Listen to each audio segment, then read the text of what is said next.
We've learned a few lessons during our last 2 cruising seasons, and that's the driving force behind why we're quitting sailing. Albeit only for a few months, but in this video, we're sharing those lessons with you and what the preparation looks like to leave our boat for an extended period of time. I don't know if other cruisers feel this way or if it's just me, but I always get so nervous seeing my home just hoisted up in some straps. I mean, I know they're very strong straps, but the thought always goes through my mind like, is my home safe? We're in Grenada and it is haul out day. I sure am glad to be here at Spice Island Marine and finally getting the boat out of the water and gonna tackle these projects, most specifically and most importantly, our transmission issues. If you've been following along for any length of time, you know we've been having major issues with our boat. Both transmissions are messed up and it prevents the boat from going into gear. It's gotten so bad that we have to side tie dinghies to get the boat moving fast enough so the gears will catch and go into gear. Talk about a headache and a massive unexpected expense. We literally had to be towed backwards into the Traveler here because we don't have power. We don't have forward at all. So yeah, it's been a little bit stressful this morning trying to just get us in here.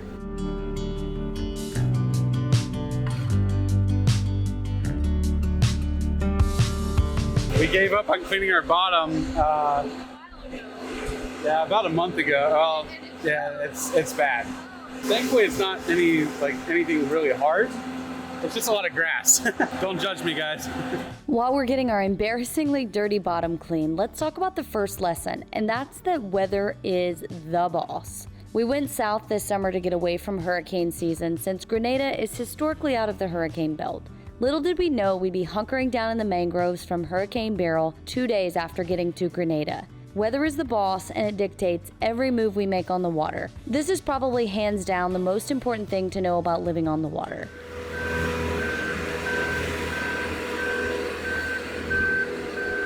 All right, guys, well, we've hauled the boats, Adventure Cruises, on the hard here, and I've got John here with Bravo Marine Services. We are in Spice Island's yard. John is the main mechanic here in the yard. And John, what are we doing with our gearboxes or our sail drives? Okay, so basically the shifting problems that you've been having relate to the shift shaft and the clutches on these SD60s, as well as possibly your damper plates. So what we have to do now is basically strip the engine from the sail drive, remove all the peripherals, take it all apart, open up the sail drive, check that shaft and clutch.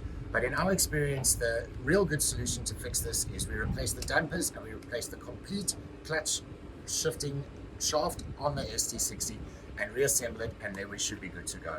So like we said, we're going to basically do a full service on your sail drives, replace all those parts, and then your issues should be sorted out. Yeah, and guys, like you guys know me, I can do all normal maintenance, but pulling all this apart, moving the engine, doing all this stuff is just not in my wheelhouse, which is why we've got the professional here. His guy is up top getting ready now, and they're gonna get started on this right away, which we greatly appreciate. Whew, guys, we are officially in our project era, and I gotta say, this is my least favorite part of owning boat projects. I hate projects. Cole hates projects. We are not project people. The boat is an absolute disaster. On top of that, we are also packing to go back to Florida for the next 3 months. I don't know about you guys, but I can't think about what I'm wearing 3 months from now today.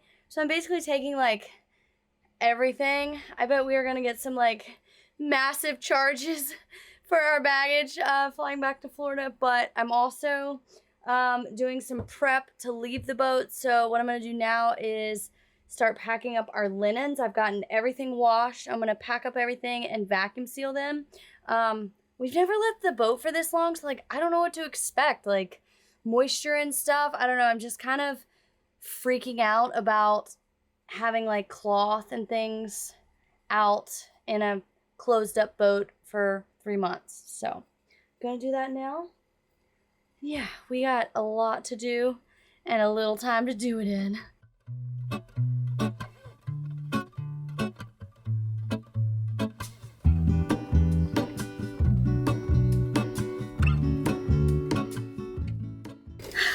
You know, guys, I would be lying if I didn't say that I wasn't nervous leaving the boat after what's already happened this hurricane season. And just thinking in my mind now, like, is there absolutely anything that I would want to protect or take care of? Obviously, we're taking a lot of stuff with us, all of our camera gear, because we're going to be shooting videos in Florida of tons of clothes. I basically packed my whole closet. But one thing that I'm not packing, because this is not something we would travel with, but something that is so special to me that would absolutely shatter me if we lost, are these Christmas journals. We started this when we got married, and we've only been married 2 years, so there's only 2 pages that are filled. But basically, it's just kind of documenting and highlighting our year. And after seeing the boats in Tyrrell Bay and just the devastation of Hurricane Beryl, my mind goes back to what would I absolutely be shattered to lose. And one of that is my grandmother's diamond ring, which will travel with me. And another is these Christmas journals. So before I zip this bag up, I'm gonna put it on top of the pillow and zip it up in here. Hopefully if anything were to happen to the boat, my package stays sealed. I know it's probably silly, but it's certainly a thought in my mind right now.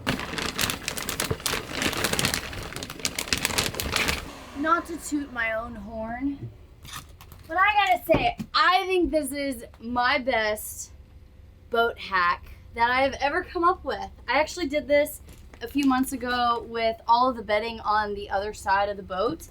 We don't have guests that often. And so all the pillows and everything was just all over the bed, and that stuff really takes up a lot of space. Plus, it can get dirty and touch other things and fall on the floor. So I got all these vacuum bags, and it's just been amazing. So I think just vacuum sealing everything is a great idea, and it's just so satisfying seeing it go to a big package to like all shrunk down. I don't know, maybe that's just me who enjoys seeing that. Ugh, doesn't make it any less heavy though. It's a brick. It is a brick. All right, 2 more to go. Whew, it's like 5 million degrees on this boat. You can't run AC when you're on the hard because the AC uses raw water. So we are hot. I'm feeling all kind of emotions today. I've been looking forward to getting off the boat for probably about a month and a half now. It's just gotten really hot, and if there's anything we've learned from our first year of cruising, it's that you gotta take breaks. As much as we love this lifestyle and we love boat life, it is inherently difficult. Producing videos, managing a boat, fixing broken things, always being on with the weather.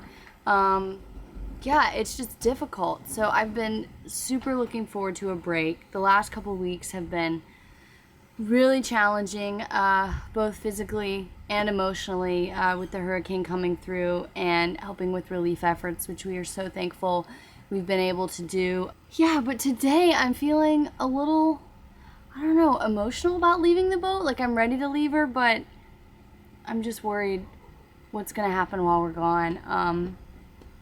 I'm scared another hurricane's gonna come, and I really don't want to lose our boat. This is the reality of it, but we can't stay here. We gotta go home, we gotta go to Florida. We've got obligations, we've got doctor's appointments, routine things. So yeah, we're gonna prep as much as we can today. Do everything that we have to do for insurance. We've already done a large part of it. Before the hurricane, we took our sails down, stowing everything away. But yeah, it's weird. Why is owning a boat so emotional? I don't get it. We have to remove our sail drives to fix the issues. This means unbolting the engines, disconnecting everything, and hoisting the engine up and rotating it 90 degrees. Basically everything that's above our pay grade and our budget. You're lucky that you're not a big man, or you wouldn't fit in there. I love my size. I love my size. You're a good size for these projects. Yeah. So he's got snake skin. I see. I just put on my snake skin when I have to go down in Oh there. yeah, no kidding. You gotta have snake skin or you'll get torn up. I love that. All right, since we are leaving the boat for about 3 months, we're gonna go around with our good old handy dandy blue tape and just tape up all of the holes on the exterior of the boat, drains, intakes, whatever the case may be. so to keep any type of wasp or dirt daubers or anything going up in there and making nests and ultimately causing a clog that I'll have to find later.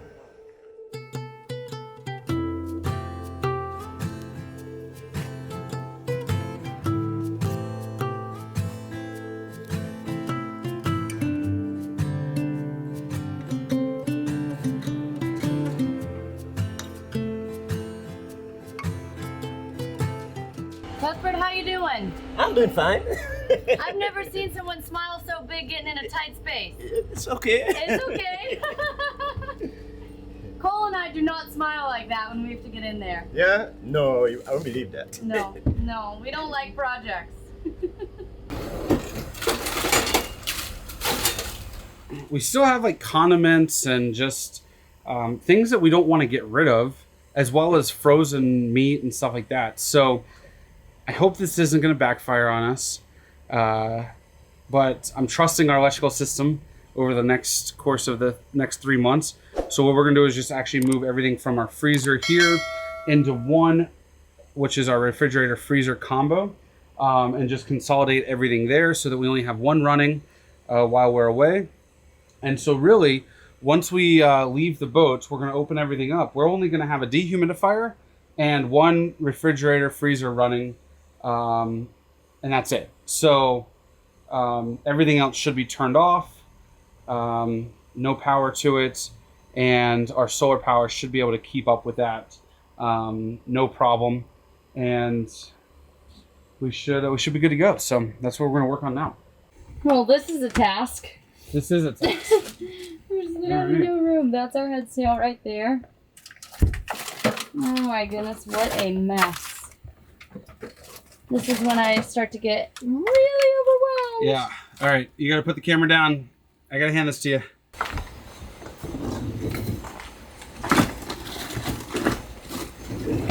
So Dexter here has been working on our handrail, which you guys know about already, but one of the things he's able to do is just cut the bent piece out, kind of straighten everything else back up, and then he's welding in a new piece right where the one piece was bent. So he's taking all his final measurements, and then after that, hopefully he's gonna take me and teach me how to weld. I don't know. We got time for that today? Yeah, we do some of that. All right, he's gonna show me what's up.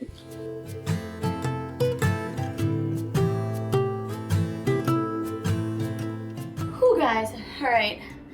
A hog has got nothing on me today because I am sweating like a literal hog.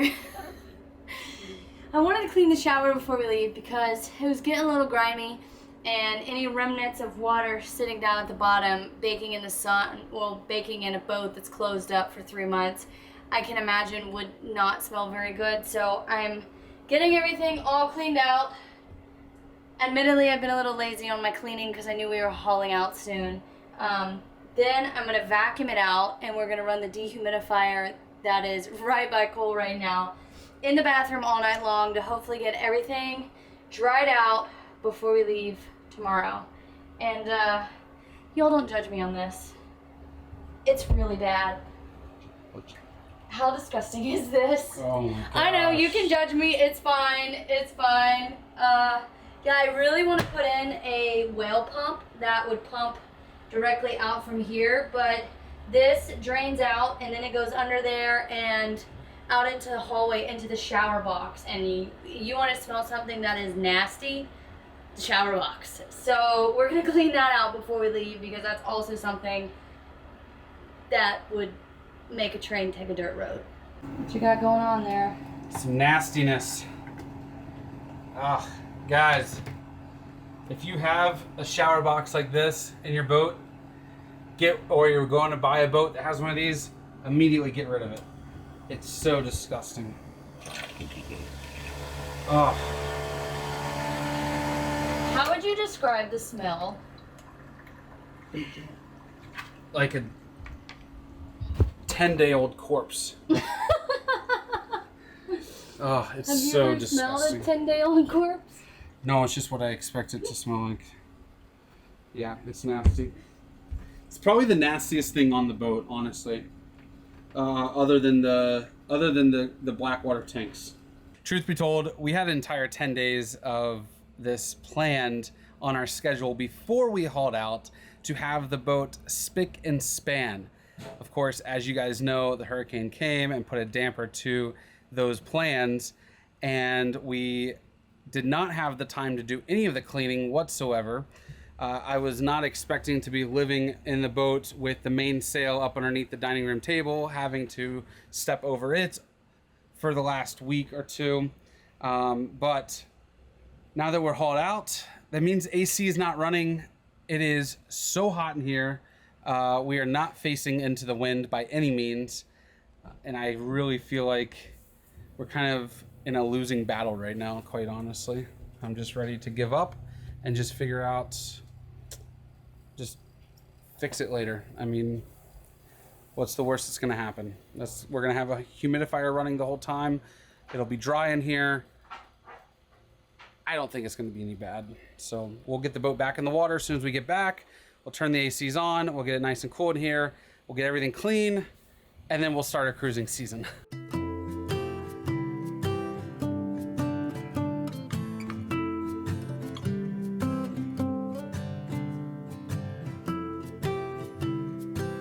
We just finished up a whole day of packing and cleaning and trying to get the boat organized for us to leave. And I just gotta say, I am so thankful for this little apartment here at the boatyard at Spice Island Marine. It's so good to have a clean and cool place to stay after a long day's work, because boatyards are just really dirty places. There's always projects going on and sanding and grinding and all kind of things. So boatyard's here behind me, and we are in one of the few apartments that they have here. Spice Island Marine is by far the nicest boatyard we've been to. Cole's just gone down to the restaurant One Love and is gonna order us pizza and some wings. They have amazing food, and I'm gonna go get a shower.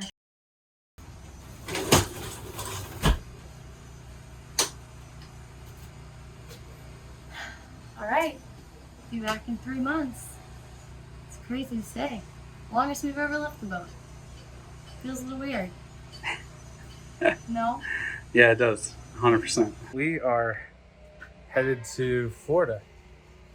And I gotta say, pretty excited. It's been a rough, long couple of weeks simply with everything going on. And I'm excited to get back to Florida and just focus on the adventure cruise. And resting. Like, We just slept like 12 hours last night. We did. After working on the boat. I fell asleep at 7 o'clock with like the phone in my hand. I'm pretty sure it was like this. catching When flies. you're so tired, you're just like, you melt into the pillow. At 3:30 That this was morning, me. I was woken up to Emily talking in her sleep, and she was saying, "Where's the boat anchored?" And I woke her up. I said, "What are you talking about?" And she goes, "Where's the boat anchored?" I said, "It's not." And she goes, "Oh yeah." And she like she came to, but she was totally dreaming in her sleep and was thinking about where the boat is anchored. You know how we talk about when you're on a boat, you're always on? Yeah. Well, When you're off a boat, you're still thinking about it. yeah, it's definitely, what do you call it, a jealous lover? Jealous lover. Even if you leave her, she's gonna make sure you're thinking about her. Yeah. Even in my sleep.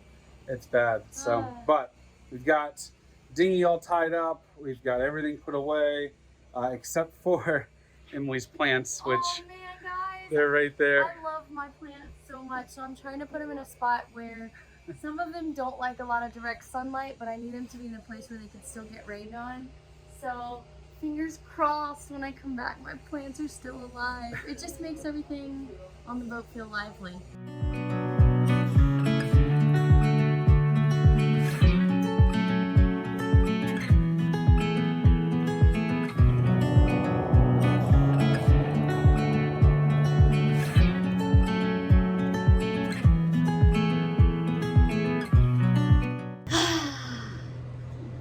We finally made it back to the United States, and I'm pretty excited. You know, in the last 2 years, I really have not missed land life, but I am really eager to have unlimited AC, unlimited hot showers, the luxuries of going to a grocery store and buy whatever you want. It's gonna be great. It's gonna be a great little break. I'm excited. Renting a car here at the Miami airport is turning out to be kind of a nightmare. We just checked one location. We had previously made a reservation online and they are all sold out. So Cole is checking somewhere else. We have checked the prices online to see what it would cost to rent a car for like 4 months.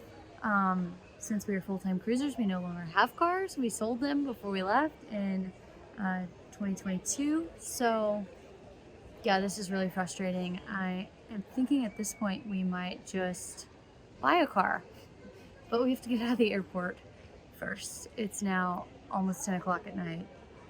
I'm so ready to get home. All right, day one in the United States of America has been spent looking at the computer and finding a car to buy, because renting a car for 3 months is going to be at least $5,000. So we have some good prospects. First things first, we are going to the cell phone store to get data so we can have internet when we are not on Wi-Fi. Yes. Second, we are going to the bank. Because without cash in hand, you cannot negotiate. That's right, negotiating power. And then we are going to follow up with these people that we have reached out to on Facebook Marketplace and try to find a car that we can purchase tonight. Our rental car is due back in West Palm at 9 o'clock. It is now 3 o'clock and we are an hour away in Stewart. But we do have a backup plan, thankfully. Yeah, so we're staying with Cole's sister for a couple of days and she has a car that we can use. But like best case scenario would be we drop off the rental car and we drive back in the car that we purchase. Our budget is around like $5,000 to $6,000. With Nothing special. Nothing special. With as little mileage as we can find. If it's a car that we like, we will keep it. If it's a car that we don't like, in 3 months, we will dump it and sell it. Yeah. And at the end of the day, like, we're really looking for just a vehicle that's going to get us from point A to point B, nothing special. And it just needs to have ice cold air conditioning and decent tires. Like, safety first, AC second, and then from there, like, it just has to work. Like, I don't need anything special. It needs to not be a lemon. Yeah, because at the end of the day, this car, if we do decide to keep it, would literally sit for 9 months. So living on a boat, I feel like we've really adapted to like the minimalistic lifestyle. Like I haven't really missed land things like Target and shopping and stuff until like the last, I would say, few months. It's now been almost 2 years of living on a boat. And I gotta say, I'm really excited to a couple little breaks here and there. Do some shopping, like go to Target to like get a little something. It's been a while, guys. And I'm kind of starting to miss that a little bit. And definitely going to Chick-fil-A. Yeah, we're gonna make some Chick-fil-A runs, right? That's right. All right, so we found this listing of a 2011 Hyundai Sonata. It says clean title. Everything works great for $5,500. I've reached out to Jay. He actually has a couple listings, so we're gonna see what happens. What about the Buick? I think we should go with the Buick, and like transform into grandparents. Yeah, maybe I could get you think if I walk up there with the walker, they'll like give me a better deal? I'm not gonna lie, this feels kind of sketchy.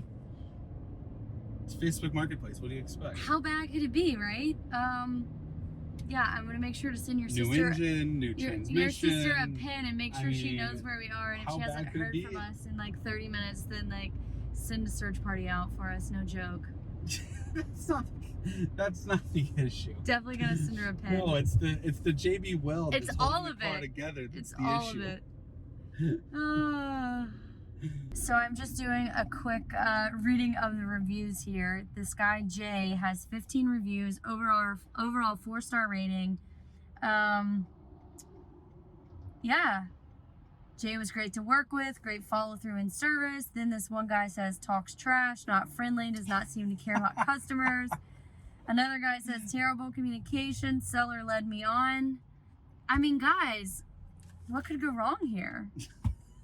I have no idea. Other than ending up in a bathtub with my kidneys cut out. Like, what could go wrong? Talk to me, Goose. All right, so we just pulled up. There's a Buick next to us, and the white Sonata is there. So See what happens. yeah, we'll see what happens. All right, Grandma Mobile. And you picked these up from auction, or what's your deal? This one was a trade-in, but yeah, I have a pretty good relationship with Wallace. Talk to me. All right, so we went and looked at this Buick, and really, really clean car. But the minute that I got into it, I turned the key, and it didn't start. It had a dead battery. I then popped the hood. He grabbed his jump box, and I realized that the engine was already warm. So that to me means that one, there's either a bad alternator or a bad battery, both of which are not big deals. But the issue that I had with it is that once we did get it running and he used the jumper box, it had a ticking noise. And so I was kind of off put by it right then and there. And then we go and we test drive the car. It drives nice. I look at the tires. The front driver's side tire was definitely worn on the outside compared to the rest of the tires. So we know that there's some type of alignment issue. The other 3 tires were brand new tires. That was that looks like an original tire. So I don't know why they would replace 3 tires and not that one. So then I have that issue. And then as we're pulling back into the parking lot, there's other people waiting to see the same car. So I tell the guy, hey, let us talk about it and we'll get back to you. He goes and shows it to the other people and they end up buying the car. So, I'm a firm believer in my faith. I believe that everything happens for a reason. That wasn't our car. It wasn't meant to be. And that's okay. This is our dinner. Chick-fil-A, baby.